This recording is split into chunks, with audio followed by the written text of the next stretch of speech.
আসসালামু আলাইকুম রহমতুল্লাহ। সম্মানিত ভিউয়ার্স, আমরা জেনে নেব আল্লাহ রসুল সাল্লাল্লাহু আলাইহি ওয়াসাল্লামের একটি হাদিস। যে হাদিস শরীফ আল্লাহ রসুল সাল্লাল্লাহু আলাইহি ওয়াসাল্লাম বলেছেন যে তিন কারণে কোনো মুসলমানকে হত্যা করা বৈধ। তিন কারণে কোনো মুসলমানকে হত্যা করা যাবে।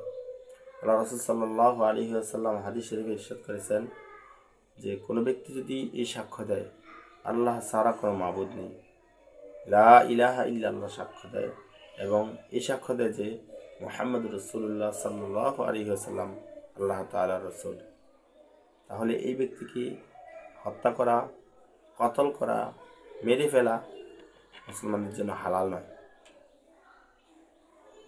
তবে তিনটি কারণ পাওয়া গেলে, তিনটি কাজ পাওয়া গেলে, তিনটি কারণে কোনো মুসলমানকে হত্যা করা হালাল।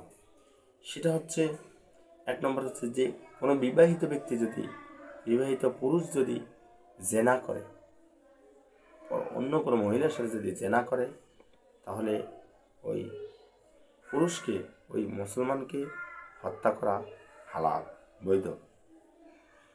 দুই নম্বরে, কোনো মুসলমান যদি অপর মুসলমানকে হত্যা করে, তাহলে হত্যা কেসাস প্রতিশোধ গ্রহণের জন্য ওই ব্যক্তিকে হত্যা করা জায়েজ।